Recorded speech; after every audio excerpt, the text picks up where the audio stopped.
பிஸ்மில்லாஹிர் ரஹ்மானிர் ரஹீம். வஸ்தாயினு பிஸ்ஸப்ரி வஸ்ஸலா. தொழுகையை கொண்டும் பொறுமையை கொண்டும் அல்லாஹ் தஆலா இடத்திலே உதவி தேடுங்கள். வ இன்னஹா லகபீரத்துன் இல்லா அலல் ஹாஷிஈன். பயபக்தி உடையவர்கள், உள்ளச்சம் உடையவர்களை தவிர மற்றவர்களுக்கு அது பாரமாகத்தான் இருக்கும். லகபீரத்துன், அது பாரமாகத்தான் இருக்கும். அல்லதீன யதுன்னூன அன்னஹும் முலாக்கு ரப்பிஹிம், அவர்கள் நம்புகிறார்கள், அதாவது பொறுமையை கொண்டும் கொள்கையை கொண்டும் அல்லாஹ் தாலா இடத்திலே உதவி தேடக்கூடியவர்கள். அல்லதீன யதுன்னூனா, அவர்கள் நம்புகிறார்கள், அன்னஹும் முலாக்கு ரப்பிஹிம், நிச்சயமாக அவர்கள் தங்களுடைய ரப்பை சந்திக்கக்கூடியவர்கள்தான் என்றும், அன்னஹும் இலைஹி ராஜியூன், நிச்சயமாக அந்த ரப்பின் பக்கமே அவர்கள் திரும்பக்கூடியவர்கள் என்பதையும் அவர்கள் நம்புகிறார்கள் என்று அல்லாஹ் தஆலா சொல்லி காட்டுகின்றான். இப்போ இந்த ஆயத்தில் பார்த்தீங்க அப்படின்னு சொன்னால், அல்லாஹு ரப்புல் ஆலமீன் இம்மை மறுமையினுடைய விஷயங்களிலே தொழுகையை கொண்டும் பொறுமையை கொண்டும் அல்லாஹ் தாலா இடத்திலே உதவி தேடும்படியாக அல்லாஹ் தாலா இருக்கின்றானே சொல்லி காட்டுகின்றான். அதாவது ஃபராயிதுகளை, ஃபர்லுகளை, கடமையான விஷயங்களை நிறைவேற்றுவது, தொழுகையை நிறைவேற்றுவது, அதே போல நோன்பை நிறைவேற்றுவது. நோன்பு என்பது இருக்கிறதே, அதுவும் ஒரு வகையான பொறுமைதான். அதனால தான் பெருமானார் ஸல்லல்லாஹு அலைஹி வஸல்லம் அவர்கள் இருக்கிறார்களே, ரமதானுடைய மாதத்தை பொறுமையினுடைய மாதம் என்பதாக நாயகம் ஸல்லல்லாஹு அலைஹி வஸல்லம் அவர்கள் கூறினார்கள். நோன்பிலே பாதி அது பொறுமையாக இருக்கிறது அப்படின்னு சொல்லி இப்படியும் நாயம் ஸல்லல்லாஹு அலைஹி வஸல்லம் அவர்கள் சொல்லி இருக்கிறார்கள். இந்த பொறுமை என்பதற்கு உலமா பெருமக்கள் இன்னும் ஒரு விளக்கமும் சொல்லுகிறார்கள். அதாவது பாவத்தை விட்டு விடுவது, அதுக்கு பேரும் பொறுமைதான். பாவத்தை விடுவதுங்கிறது சாதாரணமான விஷயம் இல்லை. மனிதன் இருக்கிறானே, ஒரு பாவத்தை பழகிவிட்டு அந்த பழகின பாவத்தை விடுறதுங்கிறது அது ஒரு சாமானியமான விஷயம் இல்லை. பால் குடித்த பிள்ளைய, குழந்தைய பால் குடிக்க மறக்க வைக்கணும் அப்படின்னு சொன்னால் எவ்வளவு கஷ்டமோ, அந்த மாதிரி தான் நஃப்ஸு இருக்கிறதே. ஒரு பாவத்தை கற்றுக்கொண்டால், அந்த பாவத்தை கற்றுக்கொண்ட பின்னால நஃப்ஸை அந்த பாவத்தை செய்ய விடாமல் தடுக்கிறதுங்கிறது அது ரொம்ப ரொம்ப வெரி வெரி கிரிட்டிக்கல், ரொம்ப ரொம்ப கஷ்டமான விஷயம் அது. ஸோ பாவத்தை விடுவது, அதையும் சபுரு என்பதாக உலமா பெருமக்கள் சொல்லி காட்டுகிறார்கள். அப்போ பாவத்தை விட்டுட்டு நன்மையை செய்கிறது, இது எல்லாம் சபரிலே கட்டுப்படக்கூடிய விஷயங்கள் தான். ஹஜ்ரத் உமர் ரலியல்லாஹு தஆலா அன்ஹு அவங்க சொல்லுவாங்க, சபுரில் 2 வகை இருக்குது. ஒன்று இருக்குதே, கஷ்ட காலங்களில் பொறுமையாக இருக்கிறது, அது ஒரு சபுரு. இன்னும் ஒன்று பாவத்தை விடுறது, அதுவும் சபுரு தான். இதில் 2வது வகை சபுரு இருக்கிறதே, அதுதான் மிகவும் உயர்ந்த சபுரு அப்படின்னு சொல்கிறாங்க. அதாவது கஷ்டத்துடைய நேரத்தில் பொறுமையாக இருக்கிறத விட பாவத்தை விடுறதுங்கிறது இருக்குதே, அது மிகப்பெரிய நஃப்ஸில் ஒரு தாக்கத் இருந்தாதான், ஈமானிய தாக்கத் இருக்கணும். அந்த ஈமானிய தாக்கத் இருந்தாதான் பாவத்தை விட முடியும். இல்லைன்னா சாமானியமாக பாவத்தை விட முடியாது. குடிகாரங்கிட்ட குடிக்காதரான்னு சொன்னால் சாமானியமாக விட்டுறானா? விடமாட்டான். என்னைக்காவது ஒரு நாளைக்கு கொஞ்சோண்டு ஒரு பெக்கு அப்படின்னு சொல்லி ஏதாவது போட்டுருவோம். அப்புறம் சிகரெட்டு குடிக்கிறவன்கிட்ட சொல்லி பாருங்க, தம் அடிக்காதரா, கொயலை போடுறவன்கிட்ட சொல்லி பாருங்க, விட்டுறாங்களா? சாமானியமாக பண்ண மாட்டாங்க. ஏதாவது பண்ணி ரொம்ப கஷ்டம். அதனால தான் ஹஜ்ரத் உமர் ரலியல்லாஹு தஆலா அன்ஹு அவங்க சொல்லுவாங்க, இந்த பொறுமை இருக்குதே, பாவத்தை விடுறதுங்கிறது அது கஷ்ட நேரத்தில் பொறுமையாக இருக்கிறத விட ரொம்ப கடினமானது அப்படின்னு சொல்லிட்டு ஹஜ்ரத் உமர் ரலியல்லாஹு தஆலா அன்ஹு அவங்க இந்த மாதிரி சொல்லுவாங்க. ஹஜ்ரத் சயீத் இப்னு ஜுபைர் ரஹ்மத்துல்லாஹி அலைஹி அவர்கள் சொல்லுவார்கள், அதாவது எல்லாமே அல்லாஹ் தான் கொடுத்தான், நன்மை அல்லாஹ் தாலா இடத்துல இருந்து கிடைக்கும், கஷ்ட காலங்களிலே அல்லாஹ் எனக்கு கூலி கொடுப்பான் அப்படின்னு நம்புறது இருக்குது. இதற்கு பேர் தான் சபரு அப்படின்னு சொல்லி சயீத் இப்னு ஜுபைர் ரஹ்மத்துல்லா அலைஹி அவர்கள் சொல்லி காட்டுகிறார்கள்.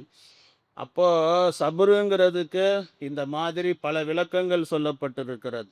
அதே மாதிரி உலமா பெருமக்கள் இதுவும் சொல்லுகிறார்கள், அல்லாஹ் தாலாவுக்கு விருப்பமான காரியம், அல்லாஹ்வுக்கு பிரியமான காரியம், அதை செய்வது அதுவும் சபரு. நன்மையை செய்கிறது அப்படிங்கிறது அதுவும் அல்லாஹ்வுக்கு கீழ்ப்படியுதல், இது எல்லாம் சபரு. நன்மையான காரியங்கள் இருக்கிறதே நிறைய இருக்குது. நன்மையான காரியங்கள் நம்ம அதிகமாக செய்யணும் அப்படின்னா அல்லாஹ் தாலாவுடைய உதவி வேணும். அந்த உதவி அல்லாஹ் தாலா தொழுகையிலே அல்லாஹ் வைத்திருக்கிறான்.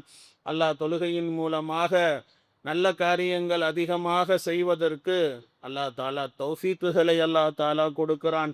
குர்ஆனில் அல்லாஹ் தாலா சொல்லும்போது அல்லாஹ் பேசுவான், உத்லுமா ஊஹிய இலைக்க மினல் கிதாப் வ அகிமிஸ் ஸலா, தொழுகையை நிலைநாட்டுங்கள்.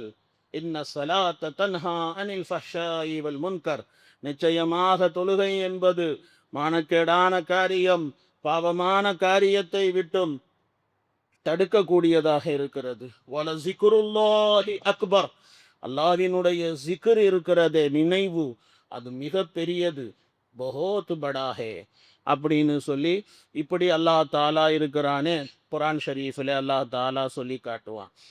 அப்போ பொறுமையை கொண்டும் தொழுகையை கொண்டும் அல்லாஹ் இடத்துல உதவி தேடுங்கள் அப்படின்னா இதுதான். ஹதரத் ஹுதைஃபா ரதியல்லாஹு தஆலா அன்ஹு அவர்களுடைய ஒரு ரிவாயத் இருக்கிறது. அதில் அவங்க சொல்கிறாங்க, நாயகம் ஸல்லல்லாஹு அலைஹி வஸல்லம் அவர்களுக்கு எந்த கஷ்டம் வந்த போதிலும் சரி, எந்த கவலை வந்த போதிலும் சரி, எந்த துக்கம் வந்த போதிலும் சரி, துயரம் வந்த போதிலும் சரி, நாயகம் ஸல்லல்லாஹு அலைஹி வஸல்லம் அவர்கள் தொழுக ஆரம்பித்து விடுவார்கள். அதுக்கு அவங்க ஒரு எக்ஸாம்பிள் கொடுக்குறாங்க. ஒரு ஒரு உதாரணம் அவங்க கொடுக்குறாங்க. என்ன உதாரணம் கொடுக்குறாங்க? அகல் யுத்தம் நடந்தபோது இரவு வேளையிலே பெருமானார் ஸல்லல்லாஹு அலைஹி வஸல்லம் அவர்களை சந்திப்பதற்காக பெருமானாருடைய சன்னிதானத்திற்கு நான் போனேன்.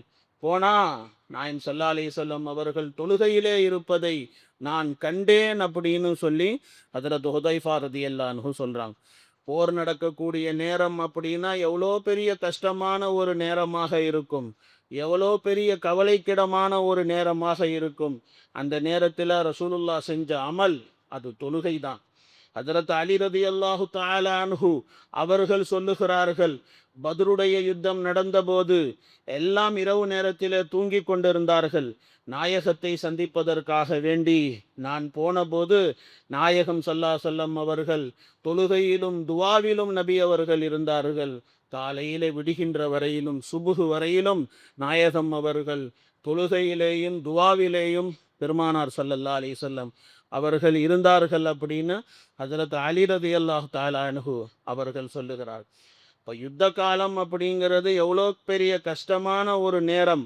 அந்த நேரத்தில் கூட பெருமானார் அவர்கள் தொழுகையின் மூலமாக தான் அல்லாஹ் தாலா இடத்திலே உதவியை தேடி இருக்கிறார்கள். இது ரிவாயத்துக்களிலே நமக்கு கிடைக்கிறது. ஒரு தஃப்சீருடைய கிதாப் தஃப்சீர இப்னு ஜரீர் என்பதாக ஒரு தஃப்சீர், அந்த தஃப்சீரிலே ஒரு ரிவாயத் இருக்கிறது. ஹஜ்ரத் அபு ஹுரைரா ரதியல்லாஹு தஆலா அன்ஹு அவர்கள் சாப்பிட்றதுக்கு ஒன்றும் இல்லாமல் பசியின் காரணத்தினால வயிற்றில் அவர்களுக்கு வலி, வலியினாலும் வலி, பயங்கரமான வலி.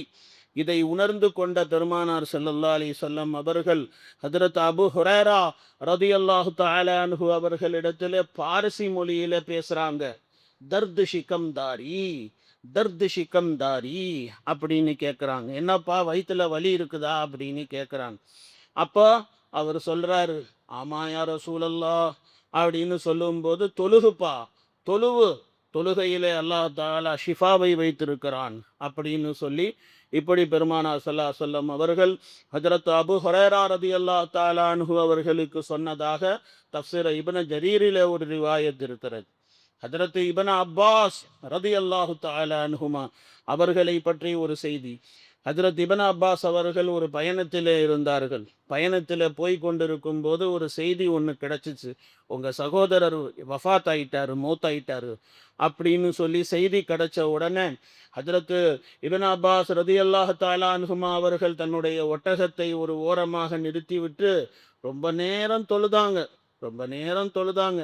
தொழுதுட்டு மறுபடியும் ஒட்டகத்தை எடுத்துக்கிட்டு வஸ்தஈனூ பிஸ்ஸப்ரி வஸ்ஸலாஹ் வஇன்னஹா லகபீரத்துன் இல்லா அலல் ஹாஷியின் ஓதிக்கிட்டே போயிட்டாங்க. தொழுகையை கொண்டும் பொறுமையை கொண்டும் அல்லாஹ் கிட்ட உதவி கேளுங்கள். பயபக்தியாளர்களை தவிர மற்றவர்களுக்கு இது பாரமாக இருக்கும். கஷ்ட காலங்கள்ல பொறுமையா இருங்கயா, தொழுவுங்கயான்னு சொன்னா அல்லாவோட பயபக்தி இருக்கிறவனுக்கு அது விளங்கும். பொறுமையா இருக்கிறது, தொழுகிறது, இதுதான் அதுக்கு வழி, இதை விட்டா வேற வழியே கிடையாது அப்படிங்கிறது விளங்கும், சொன்னா புரியும். அல்லாவோட பயபக்தி இல்லாதவன்கிட்ட போய் பொறுமையா இருப்பா, தொழுப்பா அப்படின்னு சொன்னோம்னா அது மண்டையிலே ஏறாது.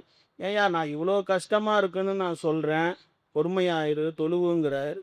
பொறுமையா இருந்துட்டா தொழுதுட்டா பிரச்சனை சரியா போயிருமா அப்படின்னு பேசுவாங்க. பேசாட்டியும் மனசுல நினைப்பாங்க. அதனால தான் அல்லாஹ் சொல்றான், ஏ சப்சே நஹி ஹோகா வஇன்னஹா லகபீரத்துன் இல்லா அலல் ஹாஷியின். அல்லாஹ்வுடைய பயம், உள்ளச்சம், இரையச்சம் அது இருக்கக்கூடியவர்களை தவிர மற்றவர்களுக்கு இது ரொம்ப பாரமான விஷயம். அது எப்படிங்க சாத்தியம் அப்படின்னு. ஏன்னா துனியாவுடைய மோகம், துனியா துனியா துனியா துனியா துனியா துனியா உள்ளத்துக்குள்ளார இறக்கி வச்சுக்கிட்டு துனியானால தான் எல்லாமே சாதிக்க முடியும் அப்படின்னு மனசுக்குள்ளார யக்கீன் வந்துருச்சு. அதனால அல்லாஹ் தாலாவினுடைய வாக்குறுதிகளின் மீது நம்பிக்கை இருக்க மாட்டேங்குது. அதனால தான் அல்லாஹ் சொல்றான், ஏ சப்சே நஹி ஹோகா வஇன்னஹா லகபீரத்துன் இல்லா அலல் ஹாஷியின். பயபக்தியாளர்களை தவிர மற்றவர்களுக்கு இது பாரமான விஷயம். லகபீரத்துன் பாரமான விஷயம் அப்படின்னு அல்லாஹ் பேசுறான். இப்போ என்ன தெரியுது? பொறுமை, தொழுகை இதை கொண்டு அல்லாஹ்வுடைய ரஹ்மத்தை வாங்க முடியும். இது ரெண்டு தான் அல்லாஹ்வுடைய ரஹ்மத்தை பெறுவதற்கு உண்டான வழி. இதை தவிர நோ வே. இப்படித்தான் அல்லாஹ் தாலா இந்த ஆயத்தில் பேசுகிறான். இன்னும் கொஞ்சம் விளக்கங்கள் சொல்லணும் இதுக்கு, இன்ஷா அல்லாஹ் நாளைக்கு பார்ப்போம். சுப்ஹானல்லாஹி வபிஹம்திஹி சுப்ஹானக்கல்லாஹும்ம வபிஹம்திக